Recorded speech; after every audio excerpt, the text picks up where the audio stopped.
આ હારું 3 ટાયર ફેરવવાના આવતા હશે આમાં? અરે ભાઈ, 3 ટાયર નથી ફેરવવાના, આ તો છે 3 ટાયર આર્કિટેક્ચર. તો એમાં કરવાનું શું હોય એ જાણવું છે તો સ્કીપ ન કરતા. આ છે એપિસોડ નંબર 2 RDBMS સિરીઝનો, અને હવે આપણે જોવાના છીએ 3 ટાયર આર્કિટેક્ચર. સો ટાઈમ વેસ્ટ કર્યા વગર આપણે ચાલુ કરીએ. સો લખ્યું છે કે 3 ટાયર આર્કિટેક્ચર એ સિસ્ટમ ડિઝાઇન મોડલ છે કે જેમાં એપ્લિકેશનને 3 અલગ અલગ લેયરમાં ડિવાઈડ કરવામાં આવે છે, જેથી ડેટા મેનેજમેન્ટ અને પ્રોસેસિંગ વધુ એફિશિયન્ટ અને સિક્યોર બને છે. કઈ રીતે? સો આનું હું તમને એક ઇનશોર્ટ એક્ઝામ્પલ આપું. સો બતાવું, જુઓ તમે ખાલી. આપણે એક એક્ઝામ્પલથી સમજીએ અત્યારે કે તમે અત્યારે વોટ્સએપ યુઝ કરો છો.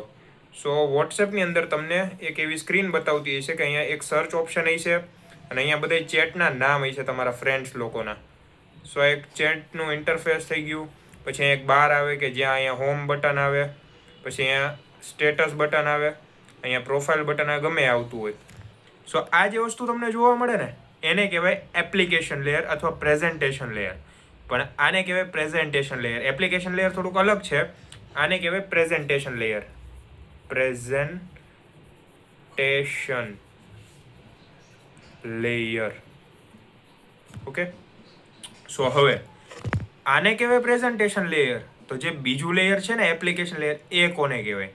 સો એ પણ સમજાવી દઉં કે આ વસ્તુ તમે જે કરો છો, સમજો કે મેં અહીંયા એક ક્લિક કર્યું છે મારા ફ્રેન્ડને મેસેજ કરવા બીજા નંબર ઉપર. સો હું અહીંયા ક્લિક કરું છું. સો હવે શું જે થવું જોઈએ ને એને કહેવાય એપ્લિકેશન લેયર, એટલે કે લોજિક લગાડે કે મેં અહીંયા ક્લિક કર્યું છે. આપણે જો આ બીજા નંબરની ચેટ ઉપર મેં ક્લિક કર્યું છે, તો અહીંયા શું થવું જોઈએ હવે ક્લિક કર્યા પછી? સો ક્લિક કર્યા પછી મારી સામે એક આવી ચેટ ઓપન થવી જોઈએ જ્યાં અહીંયા ફોટોનું નામ લખ્યું હોય, અહીંયા એક ઓલું બોક્સ હોય કે જ્યાં તમે આમ લખી શકો કીબોર્ડથી, પછી અહીં ઇમોજી માટે એક બોક્સ આપ્યું હોય. સો આ જે વસ્તુ થઈ ને અત્યારે કે મેં અહીંયા ક્લિક કર્યું હતું, અહીંયા મેં ક્લિક કર્યું હતું અને હું ડાયરેક્ટ પહોંચ્યો આ પેજ ઉપર. સો આ વસ્તુ કોણે કરી? સો આ કરી એપ્લિકેશન લેયરે. Application layer. સો આ કામ છે એપ્લિકેશન લેયરનું. સો હવે લાસ્ટ લેયર વધી ડેટા લેયર. સો એ શું છે? સો એ આ બધી વસ્તુનો ડેટા સ્ટોર કરે છે. જેમ કે મેં અહીંયા ક્લિક કર્યું હતું, પછી અહીંયા જઈને મેં એક મેસેજ કર્યો કે હાય, તો ઓલાએ લખ્યું હાય, મેં અહીંયા લખ્યું હાઉ આર યુ. આવી રીતે લખી દઉં. મેં મેસેજ કર્યો. હવે આ જ મેસેજ હું 10 દિવસ પછી જોઉં તો સેમ ટુ સેમ રહે જ ને. ક્યાં જવાનું હોય ભાગીને? હવે એ જ મેસેજ હું 100 દિવસ પછી જોઉં છું. કેટલા? 100 દિવસ. આટલો બધો કોઈ વેઇટ ન કરે, પણ આ તો બાય ચાન્સ વાત છે કે 100 દિવસ હું જો આ મેસેજ ના જોઉં ને તોય પડ્યો રહે. એ એનો ડેટા છે. અને એ જ વસ્તુ હું 1 યર પછી જોઉં, 1 યર એટલે 1 વર્ષ પછી જોઉં તો ડેટા એમનો એમ જ પડ્યો રહે. તો આને કહેવાય ડેટા લેયર, કે જ્યાં ડેટા સચવાઈ રહે. સો આને કહેવાય ટીયર. હું લેયર બોલતો હતો પણ કહેવાય ટીયર. ઓકે. સો અહીંયા 3 લેયર તમે નીચે જોવો, આપણે હમણાં સમજાવીએ. પ્રેઝન્ટેશન લેયર, એપ્લિકેશન લેયર અને ડેટાબેઝ લેયર, જે મેં તમને હમણાં સમજાવી. સો અહીંયા બાજુમાં ચિત્ર એ આપ્યું છે, એ તમે જોઈ લો. આ જ વસ્તુ તમે પરીક્ષામાં દોરીને આવજો, બેઠા માર્ક્સ મળી જશે. ને અત્યારે સમજાવ્યું ને એવી રીતે ગમે એક્ઝામ્પલ લખીને આવજો, પાસ. સો ઈચ લેયર અલગ કામ કરે છે. જેમ મેં હમણાં તમને બતાવ્યું કે પ્રેઝન્ટેશન લેયર તો ઇન્ટરફેસ બતાવે કે કેવું વોટ્સએપ દેખાય. ત્યારબાદ છે એપ્લિકેશન લેયર કે અહીંયા મેં ક્લિક કર્યું તો આ જ વસ્તુ થવી જોઈએ એ નક્કી કરે. અને લાસ્ટમાં છે ડેટાબેઝ લેયર કે જ્યાં તમારી ચેટ સેવ થઈને રહી. ગમે એ બેબી સોનાના ફોટા મોકલાઈ છે ને તોય પડી રહે છે, ક્યાંય જાય નહીં. એટલે ઉપાધિ ન કરતા ફોનમાં જોવાની. તો લાર્જ સ્કેલ સિસ્ટમ માટે ઉપયોગી છે કે આવી જે મોટી સિસ્ટમ હોય એને એક લેયરમાં તમે કોઈ દી સંભાળી ન શકો. 10-15 લેયર અલગ અલગ જોઈએ એના માટે. કે ભાઈ આ સિસ્ટમ છે, મેડિકલ વેબસાઇટ છે, તો એની ડિઝાઇન એક અલગ સિસ્ટમમાં હશે, એનું લોજિક એક અલગ સિસ્ટમમાં હશે, એના કોન્ટેક્ટ એક અલગ સિસ્ટમમાં હશે, એના ક્લાયન્ટનો ડેટા એક અલગ સિસ્ટમમાં હશે, એના ક્લાયન્ટની ફાઇલો કે એને શું રોગ છે, એના કેટલા ચાર્જીસ થયા, એ એક અલગ સિસ્ટમમાં હશે. સો બધા માટે એક અલગ અલગ લેયર હોય. સો આને જ કહેવાય 3 ટાયર આર્કિટેક્ચર. અને એને હવે થોડુંક ડીપમાં જોઈએ. સો પહેલું છે પ્રેઝન્ટેશન લેયર. હમણાં આપણે સમજ્યા કે વોટ્સએપનું જે ઇન્ટરફેસ હતું એ. સો પ્રેઝન્ટેશન લેયર એ યુઝર અને સિસ્ટમ વચ્ચેનું ઇન્ટરફેસ છે કે જ્યાં યુઝર ઇનપુટ આપે છે અને આઉટપુટ દેખાય છે. વોટ્સએપમાં તમે ક્લિક કરો છો તો ક્લિક થઈને ડાયરેક્ટ બીજી સ્ક્રીન ખુલે એ તમને ખબર છે. તો એ જ કામ છે આવડા પ્રેઝન્ટેશન લેયરનું, કે તમને એ નથી જોવાનું તમારે કે ભાઈ કઈ રીતે ગયું. ખાલી તમે એટલું જુઓ ને ભાઈ કે અહીંયા મેં ક્લિક કર્યું ને આ ખુલી ગયું.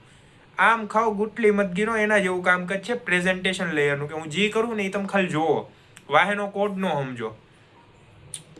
સો યુઝર ઇન્ટરફેસ હેન્ડલ કરે છે, એટલે કે યુઆઈ હેન્ડલ કરે. જેમ મેં તમને હમણાં વોટ્સએપનું ઓલું દોરીને બતાવ્યું હતું કે ભાઈ હું ક્લિક કરું તો આ ભાગે પહોંચી ગયો, તો એની ડિઝાઇન છે એને જ મેનેજ કરે છે કે આ ડિઝાઇન ઉપર ક્યાં કોણ ક્લિક કરે તો શું થવું જોઈએ. ડેટા ડિસ્પ્લે કરે છે કે જે ડેટા માટે આપણે ક્લિક કર્યું છે એ ડેટાને ડિસ્પ્લે કરશે, અને ઇનપુટ એક્સેપ્ટ કરે છે કે કંઈ મેસેજ મોકલો હોય તો એને પણ ઇનપુટ કરીને સાચવી લેશે. સો વેલિડેશન બેઝિક લેવલ પર કામ કરે છે. સો એનું જે વેલિડેશન છે કે ભાઈ આપણે એમ કીધું કે અહીંયા હું ક્લિક કરું તો અહીંયા જવું જોઈએ, અહીંયા ક્લિક કરું તો આમ થવું જોઈએ, તો એનું એક વેલિડેશન હતું, એ પ્રોપર વર્ક કરે છે.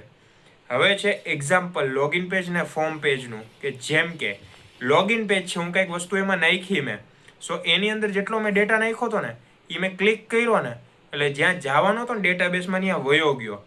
સો હવે એ ડેટા ગયો કઈ રીતે એ તમે શું કામ જુઓ, ડેટા ગયો એ જુઓ ને. કામ તો એની રીતે ચાલુ જ છે, આપણે કંઈ નથી કરવો પડતું ને બસ. તો ત્યારબાદ હવે આપણે જોઈએ કઈ છે ભાઈ, હવે આગળ જાને એમ જતું હોય તો લેઝર પેન, હાલો ભાઈ લેઝર પેન છે, હાલો આવી ગયું. સો હવે છે એપ્લિકેશન લેયર, કે જે હમણાં આપણે જોયું હતું. જેમ કે મેં અહીંયા ક્લિક કર્યું તો આપણે બીજા પેજ ઉપર ગયા, તો એ વસ્તુ નક્કી કરવાનું કામ છે એપ્લિકેશન લેયરનું. એટલે કે મેં અહીંયા ક્લિક કર્યું તો અહીંયા જવું જોઈએ, અહીંયા ક્લિક કરું તો ત્યાં જવું જોઈએ, અહીંયા ક્લિક કરું તો આવું થવું જોઈએ, તો એ બધું નક્કી કરે એપ્લિકેશન લેયર. સો એપ્લિકેશન લેયર બિઝનેસ લોજિક અને પ્રોસેસિંગ હેન્ડલ કરે છે. યુઝર દ્વારા આપેલ ઇનપુટને પ્રોસેસ કરીને ડેટાબેઝ સાથે કમ્યુનિકેટ કરે છે. એટલે કે જે વસ્તુ મારે કરાવવી હતી એ મેં ખાલી એક ઇન્સ્ટ્રક્શન આપ્યા કે આ કર, તો ડેટાબેઝમાંથી એને જોયું કે ભાઈ આને આવા ઇન્સ્ટ્રક્શન આપ્યા છે, તો મારે હવે શું કરવાનું છે ને એ પરફોર્મ કરે છે. સો બિઝનેસ રૂલ અપ્લાય કરે છે, એટલે કે બિઝનેસના જે રૂલ આપણે નાખ્યા છે ડેટાબેઝની અંદર એને ફોલો કરે છે, અને એપ્લિકેશન લેયર એ રીતે વર્ક કરે છે. સો હવે છે યુઝર રિક્વેસ્ટ હેન્ડલ કરે છે, કે યુઝરે રિક્વેસ્ટ નાખી કે મારે આ ફોર્મને સબમિટ કરવું છે, તો એ એક્સેપ્ટ કરશે કે હા ભાઈ તમે ડેટા નાખી દીધો છે તો હું અહીંયા સબમિટ કરવા માટે તૈયાર છું. તો એક લોજિક છે કે ભાઈ આ ક્લિક કરે અને હું સબમિટ થઈ જાઉં. ત્યારબાદ છે સિક્યોરિટી લોજિક અપ્લાય કરે છે, કે અહીંયા આગળ જતા ક્યાંય એવી વસ્તુ નથી ને કે આ ડેટાને સ્ટેલ કરી લે એટલે ચોરી લે છે. સો એ વસ્તુ નથી ને કે તો એ જો એના સિક્યોરિટી પર્પઝને મેનેજ કરે. એક્ઝામ્પલ માર્ક્સ કેલ્ક્યુલેટ કરે. જેમ કે તમને એ ખબર છે કે મેં એક્ઝામ આપી અને પછી રિઝલ્ટ આવવાનું, તો એ થઈ તમારી પ્રેઝન્ટેશન લેયર. પણ વચ્ચે જે માર્ક્સ કાઉન્ટ થાય એનું રિઝલ્ટ બને છે એ તમને નથી જોવા મળતું, અને એને જ કહેવાય એપ્લિકેશન લેયર. ખબર પડી ગઈ? હવે જોઈએ ડેટાબેઝ લેયર, એટલે કે લાસ્ટ લેયર 3 ટાયર આર્કિટેક્ચરની, જેમાં ટાયર ફેરવતા ફેરવતા આપણે અહીંયા આવી ગયા. So database layer actual data store કરે છે, અને ડેટાબેઝ મેનેજમેન્ટ સિસ્ટમ દ્વારા ડેટા રિટ્રીવ અથવા અપડેટ થાય છે. એટલે કે જેવો ડેટા આપણે જોતો હતો એવો એન્ટર થાય છે, અથવા પહેલાં જે ડેટા નાખ્યો સ્ટોર થાય છે. ટાણે જેવો જે ડેટા આપણે જોતો છે ને એ પણ કાઢીને આપશે આપણે. સો ડેટા સ્ટોર કરે છે, જેમ મેં કીધું કે ભાઈ મેં આ ઇનપુટ નાખ્યું તો ડેટા સ્ટોર થયો ત્યાં. ક્વેરી એક્ઝિક્યુશન કરે છે, કે મેં ક્વેરી નાખી કે 15,000થી ઓછા સેલેરીવાળા એમ્પ્લોયની લિસ્ટ આપો, તો ડેટાબેઝમાં ગયો એને લિસ્ટ કાઢી અને મને આપી દીધી. તો એ ડેટાબેઝનું જ કામ હતું. ડેટા સિક્યોરિટી, કે આ ડેટા કોઈ જોઈ ન શકે તો એના માટે ઇન્ક્રિપ્શન નાખે છે અથવા પાસવર્ડ લગાવી દે. બેકઅપ અને રિકવરી, કે આ ડેટા ફ્યુચરમાં જતા જો કે ડિલીટ થઈ ગયો તો એને રિકવર કરવા માટે બેકઅપ લેવું પડે. અને ટેબલ મેન્ટેન કરે છે, એટલે કે અલગ અલગ લેયર છે. તો ડેટાબેઝ પણ એક લેયર છે, અને ટેબલ શેનાથી કામ કરે, એની અંદર ડેટા હોય તો કામ કરે ને, પણ અહીંયા ડેટા જ ન હોય શું કરવાનું? સો ટેબલ નહીં મેન્ટેન કરે છે ડેટાબેઝ થ્રુ. સો આ હતું 3 ટાયર આર્કિટેક્ચર. 3 ટાયર આપણે ફેરવતા ફેરવતા વિડીયો પૂરો કરી દીધો છે, અને કંઈ લાંબો ટાઈમ ન લાગ્યો સમજતા. સો આ ચેનલને સબસ્ક્રાઈબ કરો, વિડીયો જો ગમ્યો હોય તો લાઈક કરો, અને આ વિડીયોને તમારા બધા મિત્રો સુધી શેર કરો, જેથી તેમને પણ આ વિડીયો હેલ્પફુલ બની રહે. તો મળીએ નેક્સ્ટ એપિસોડમાં.